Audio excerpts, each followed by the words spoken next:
My name is Rory Byrne. I'm a client director for the Happy Finish Interactive department. There's a few titles below my name. Hopefully I'll be able to explain exactly what they are as we go through. So we'll just jump into a quick show reel for the company.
So at Happy Finish we've been running for 14 years.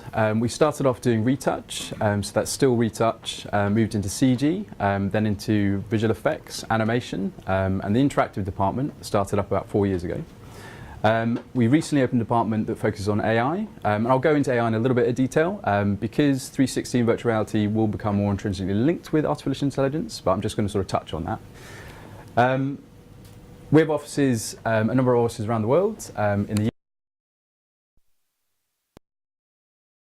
in Mumbai. I'll touch on our traditional services. Obviously this is our background. We have a number of retouchers in-house who worked on numerous fashion magazines and fashion articles over the last 14 years.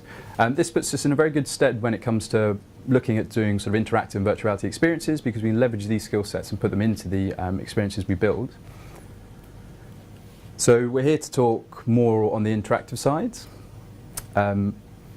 As I mentioned, we've been running for about 4 years, and our client base is quite diverse. We can leverage some previous clients we've had working in the stills and retouch and motion side, and sort of bring interactive experiences to them. It's extremely diverse. As you can see, we have museums, we have automotive clients, fashion clients, and food and beverage clients, FMCG, Telefonica. Which sort of goes to show that this side of the industry is, like I keep saying diverse, but it is very diverse. There's many brands out there who are interested in looking at interactive experiences to sort of push either brand messaging or their core message over. We have partners mostly sort of based in the UK. So Google Zoo is one of our sort of core partners, Google and YouTube, Nokia. Nokia might seem a little bit out of place. I'm not sure how much you know about 360 or sort of where it's going. I'll go into detail about why Nokia is one of our partners. But they produced one of the most professional rigs out there at the moment, the Nokia Ozone. Not sure if anybody's filmed with 360 or knows what the Nokia Ozone, but I'll go into I'll cover everything, do not worry. And Microsoft, that's more on the augmented and mixed reality side. So I'd just like to take you through the VR landscape, sort of where it is, where we started, how we got into this side of the industry. We were on the original Kickstarter for the Oculus Rift, DK1.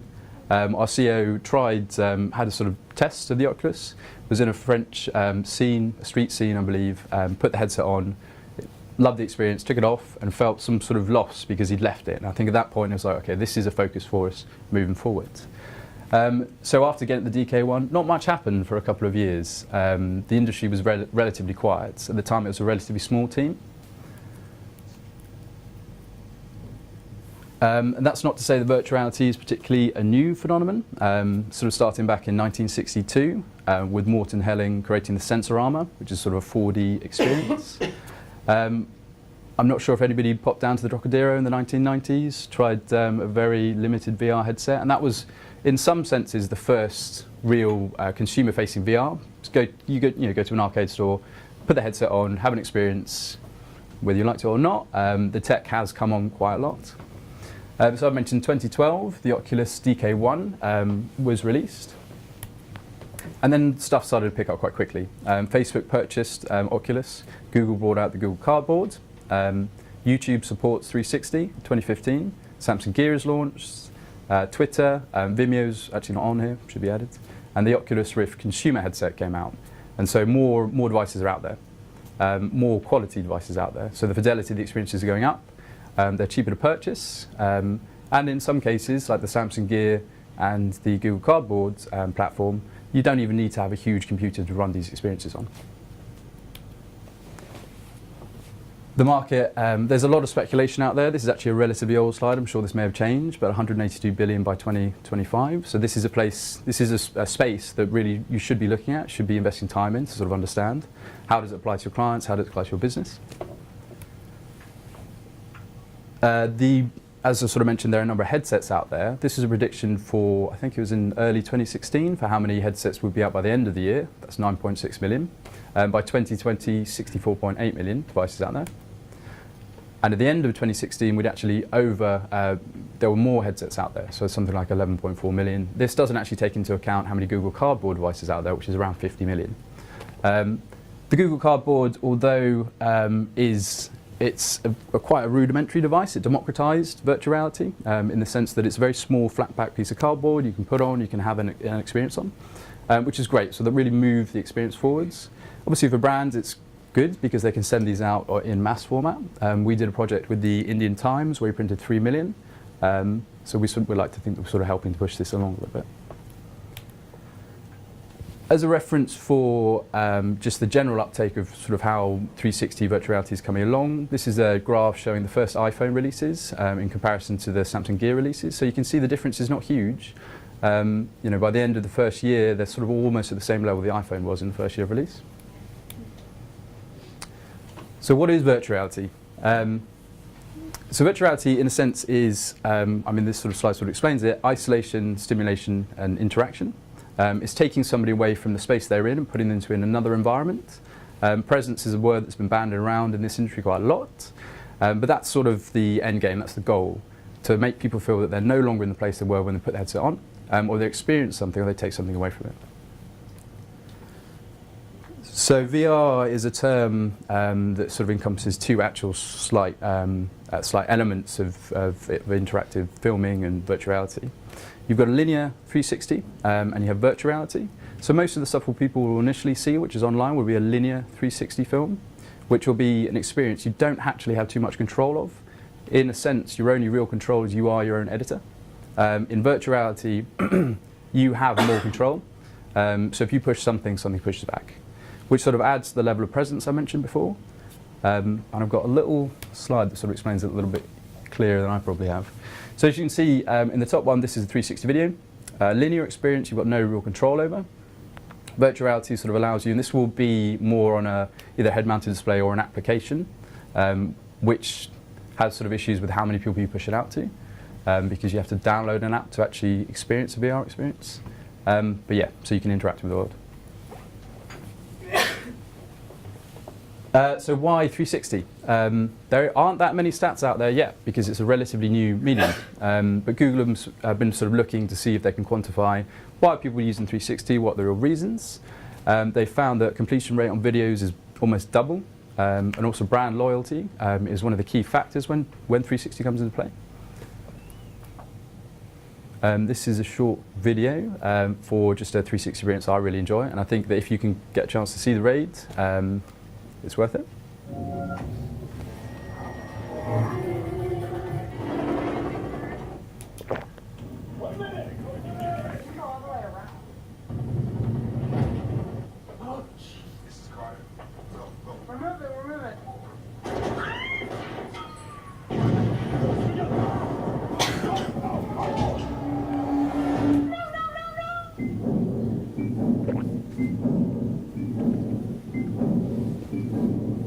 It's a powerful tool, and obviously if you're sat in front of a 2D screen, would you get the same sort of action? You may do, but because people feel more involved in the scene they're in, they're much more likely to elicit a more emotional reaction. So we're running for about 4 years, and this is back when there are no professional rigs around. So we were using GoPro rigs, stitching effectively by hand. The industry has come on quite a lot, but I think one of the most important things to consider is that nobody's actually completely nailed this medium yet from a technical perspective, although we're getting very close. So we use a lot of different rigs. We use Kodaks back to back, GoPro Hero rigs, Sony A7s or Reds. Now, is anybody familiar with the difference between mono and stereo? So stereo is where we're stitching left and right eye separately. So if you imagine a mono is a simple sphere where you're sort of looking at everything's sort of in a bit of a flat plane, which will be shot on a camera rig like this. To get stereo, we have to give a camera for each left and right eye. Stitched together will give a parallax effect, which allows for a more sort of 3D aspect to the film you're watching. Stereo is not supported by all platforms, so Facebook, for example, doesn't actually currently support stereo at the moment. The reason you probably look to do stereo, if you're looking at a large vista, it's probably not worth it because you're not going to get that parallax effect by stuff that's relatively close to you. If you're interacting with people in a scene or the stuff relatively close to you, then that's when you probably want to focus on stereo. But stereo does have its own issues. It's doubling the amount of post-production time. It's a bit more complex to do. So when there's a lot of different considerations when thinking about potentially what rig you would want to use when shooting 360. So where is it going? What's happening in the action? Where is the content going? Sort of mentioned there's a difference between stereo and mono. Where is it going to sit online? How long do we have to shoot for? Do we need to live preview? Some of the rigs won't allow that and can be relatively important. You've got a director sat there. Because you imagine shooting in 360, everything can be seen. All lighting has to be incidental lighting. So we would have to use lighting within this room if we're shooting in 360 because you can't have, if you're using some rigs, a huge lighting rig behind the scene because it's going to be in shot. And how much post is required. So we sort of have a motto internally, fail fast, learn fast, fail fast. Fail fast, learn fast. If I can get it right. Yeah, so I think this is all about sort of just trying stuff. One of the main things we'll do is we'll prototype. A lot of things out there we haven't tried before, nobody's done before, so it's important for us to be relatively agile and just get out there with the different camera sets and use them. So whenever there's an opportunity or a new camera that comes out, we'll go out and we'll use that camera and we'll test it. Because it could be the new next thing. And that's very much the same when it came to stitching.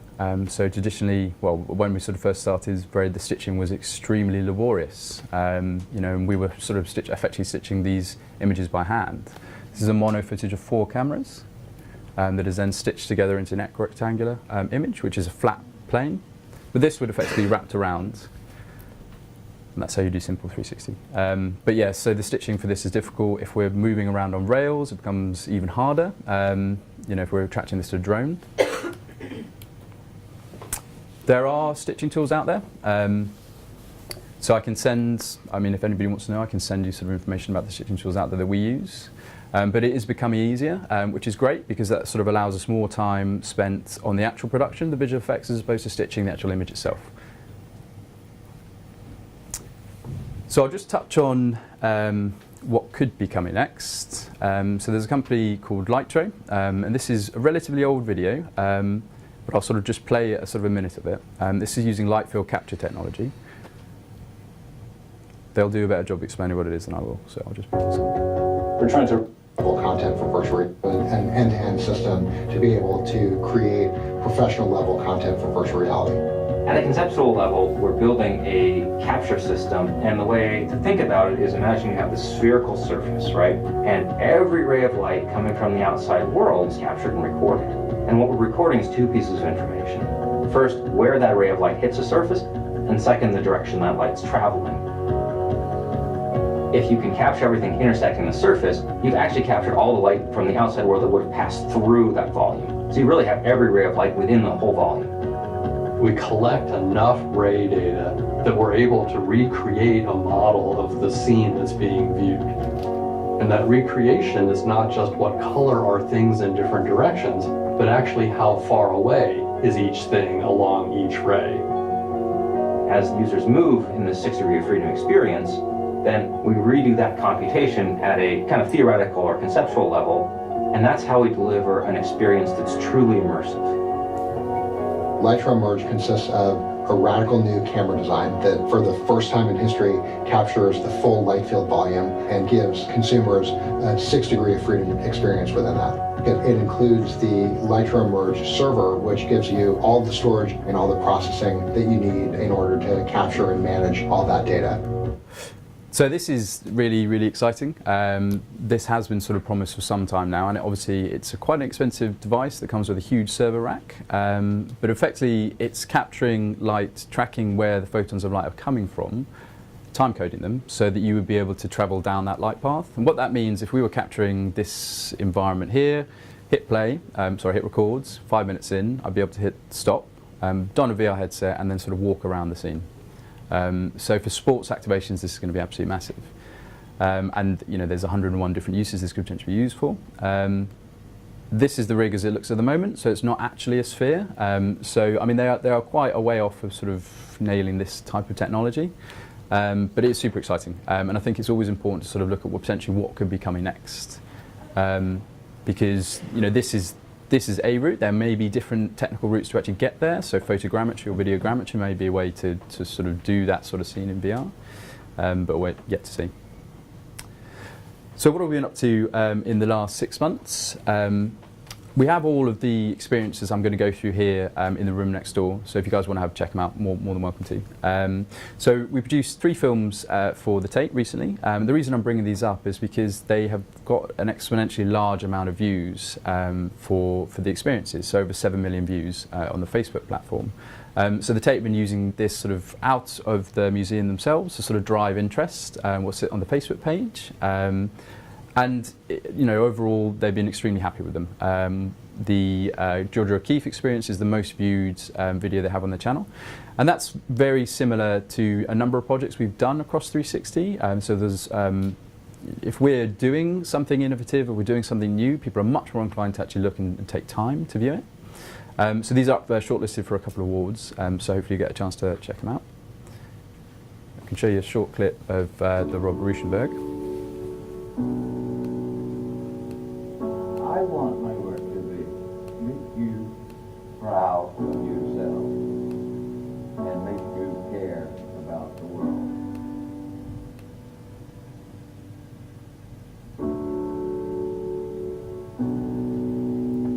We don't have a huge amount of time, so I won't make you sit and watch that entire film.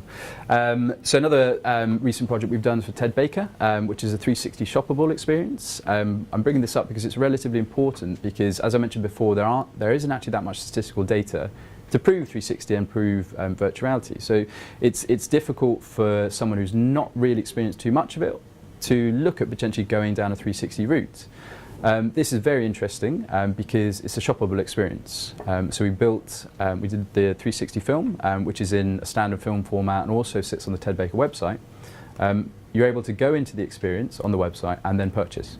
Trying to keep up with the bakers.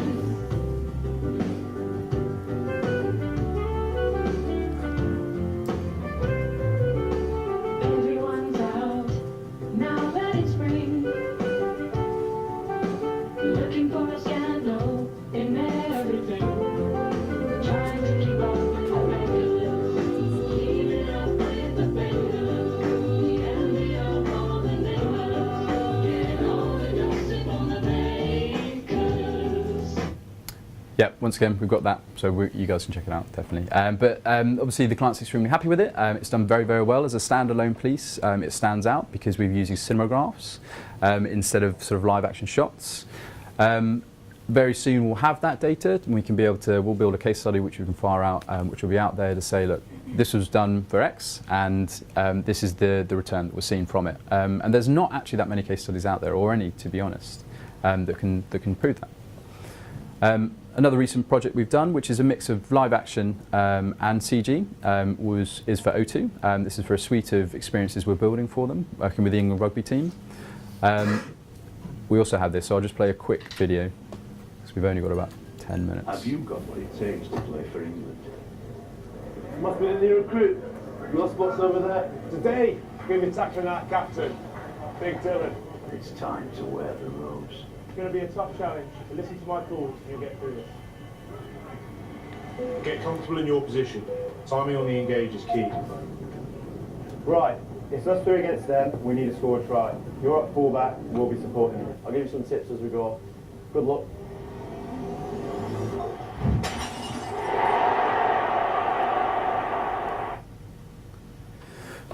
I'll just skip through this actually. Yeah, so just on the O2 experience, that's a perfect use of stereo because you're in the changing room, there's a lot happening, stuff's moving around, you're interacting with players, and that's really when that comes to the fore. If it was the case that we were in the middle of the pitch, we might shoot mono because the players weren't approaching us. Sometimes it isn't worth going down that route, but you certainly get a better experience when stuff's a lot closer to the camera. Glenfiddich we have, I'm conscious of time, so I'll just zip through. So once you've filmed your 360, where's it going to go? Where's it going to live? There's a lot of platforms that are sort of now available that weren't available until relatively recently. So you've got YouTube 360, Facebook 360, afraid that doesn't currently support stereo, Vimeo 360. And also you've got a plethora of different devices you can put it on, whether or not it's an application or people can view on Google Cardboard through YouTube. So there's lots of places for the content to live now. So what devices are out there? You have the Google Cardboards, phone-based devices, the Samsung Gear and the Daydream. The Daydream is quite an important platform. I'll go into a little bit more detail about that in a sec. Tether devices like the Oculus and the PSVR, and then the Vive, which has room scale. So the ability to put a headset on and to move freely around a space or a world. Daydream is a very interesting platform that was released originally on Pixel, the Pixel phone, which we have here. You guys can check it out. So it's important because the Daydream platform is not just for the Pixel. It's a new platform for virtual reality as a whole. So the Samsung S7 is coming out with Daydream. It's Daydream ready. So is the Asus. The Daydream platform is Google's platform. It will allow more access to software on chip, so high fidelity VR experiences. And generally it will become, I think, sort of a main channel for experiencing. So I would check when updating your phone which one's going to be Daydream ready. So hopefully we're not too lost yet on different names and terms, and I've sat through lots of seminars where you've got RRR, real realities and mixed reality, etc. But I'm just going to give a bit of an overview of sort of how they all sort of fit together. So augmented reality, I'm sure everyone remembers Pokemon Go. I'm not sure, any hands or who's actually, I'm not going to embarrass anyone. But no, so Pokemon Go effectively that brought augmented reality back into the public eye. Sort of AR sort of slipped away slightly, but there's there will be a new wave coming out quite soon with Google Tango devices, which will allow the device to understand the world around it. Traditional AR would be kicked off from geo-syncing like the Pokemon application or a QR code that's outside of the phone. Augmented reality is effectively coming into mixed reality. Now, a mixed reality device is different. The device itself, so we have a HoloLens here, understands the worlds that it's in. So instead of having the animation or the application be kicked off from a QR code or something in the room, like a location with the room, the device itself will scan everything in the room, understand where the floor is, where the ceiling is, and the walls. And once it's made a 3D map of the environment, it can then drop CG assets or animations or whatever you want into that space. So effectively, that would be classed as a hologram, although you are viewing it through a device like this. So I think that's where a real drive for augmented reality is going to come. Like I mentioned, the Google Tango device. These are Tango devices coming out on a number of different OEM phones. So your phone could have a Tango ready application or a camera on it, which will allow you to experience mixed reality. So that's big news, sort of more in the interactive space. So I mentioned the HoloLens, Magic Leap. I won't go into too much detail about because we don't know a huge amount about it yet. And there's a number of different devices coming out quite soon, which will be classed as sort of mixed reality. This is a small playout from Magic Leap device. Hello, might I have a word I regret to report that due to unforeseen circumstances, we have not yet reached the desired arrangement with Jabba the Hutt regarding Captain Sterler's death. An army of stormtroopers is searching for us. It can definitely be a matter of time before we are blasted into spare parts. So the device has worked out where the table is. It's then overlaying the animation on top of the table. These characters are sort of walking around, they know where the floor is. So it's very, very exciting. It's a really, really impressive technology. We have a HoloLens here, so hopefully everyone can get a quick go. So a recent project we're sort of completing at the moment is for DHL. I'm sort of running out of time, so I won't play the video. But we can probably have a quick check that out in a sec. So how do we capture stuff in an augmented reality space? So Microsoft have been working on sort of how to do that. So I can play a very, very short video. It gets a little bit technical, so I'll just brush through it. In this video, we present our system to create high-quality, free viewpoint video that can be compressed to bandwidth suitable for consumer applications. This example is a traditional Maori haka performance. We start by capturing performances with 106 synchronized RGB and infrared cameras on a calibrated green screen stage. We subtract the background to compute silhouettes, then schedule the data for processing. The first step generates a 3D point cloud starting with stereo depth maps from RGB and IR pairs. Points from these depth maps are merged and refined locally. Then the cloud is refined globally using a multi-view stereo algorithm. This result That keeps going in that sort of vein. But so what does that mean? That means we can capture stuff now and we can put that within a device like this. So if I wanted, I could have the guys doing the Maori hacker on the table. And if you're all wearing HoloLens as devices, you'll be able to see the same thing that I can see. One of the sort of what will start to happen quite soon, video grammetry, photogrammetry, and these sort of elements of capturing the real world will become more and more important, because obviously we want to get closer to the point where you put a VR headset on and you can interact with something that has potentially happened in the past. So the Lightroom example is a good reference of sort of where the industry is going to go. It's going to go down that sort of route. We want to be able to capture everything within an environment and to have the ability to walk around freely within it. So I'll briefly touch on AI. So the reason I'm touching on AI is because these technologies are sort of intrinsically linked. There's a lot of stuff happening in AI sort of imagery that's going to help us a lot when it comes to sort of pushing the content down the wire.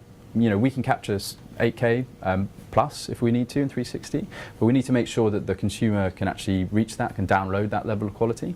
So there are a lot of things happening. I'm not sure if you know Magic Pony, sort of working out how to do the increase in quality at the device. So it's a good company sort of just to check out. So this is going to assist us because there is always a limit of bandwidth. I know we're talking at sort of 5G coming out quite soon, but there is a limit to how much can be pushed, and obviously we want to make sure that clients get the best level of quality.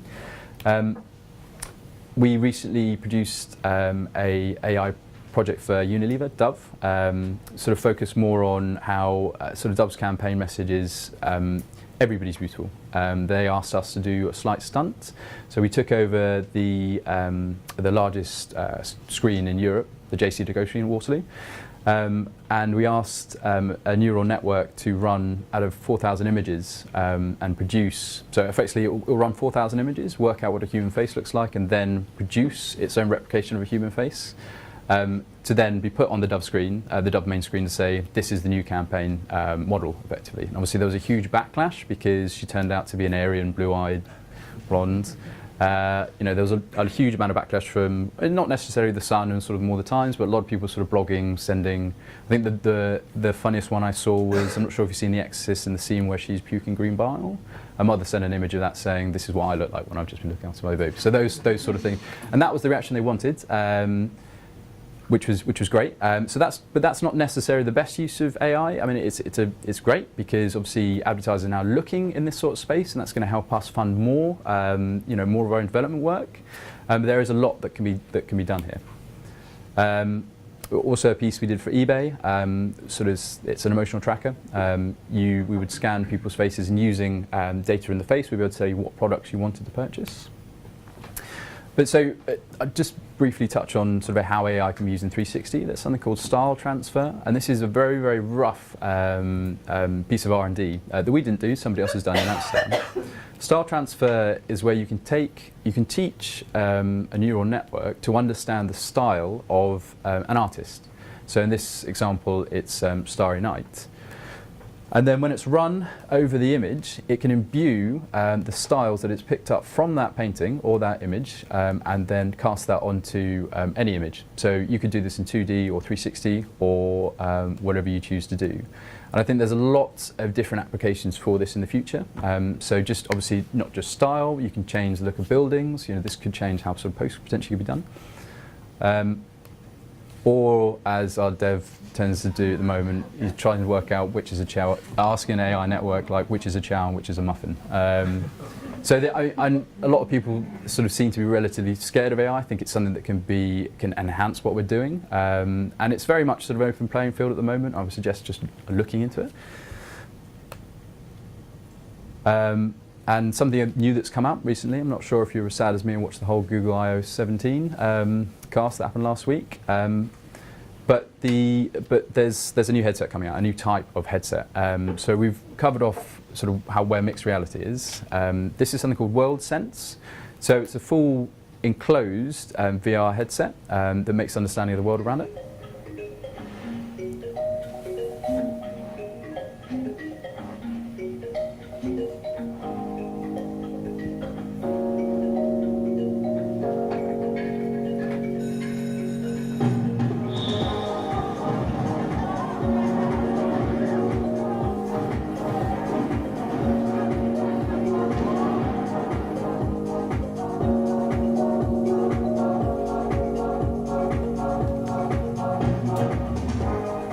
So that's in conjunction with the relationship with Vive and Lenovo. I'm just sort of bringing this up because, you know, even sort of now there's stuff that we're sort of just taking in and, you know, we're trying to sort of compute how's that going to fit. There's always something new coming out in this industry, but it's also very important to specialize in what you do best. So that may be 360 or there may be virtual reality, because you know, there is a hell of a lot going on, and it's moving at a very, very fast pace. But I think the most important thing is to specialise in a particular area. And that's me. Thank you very much.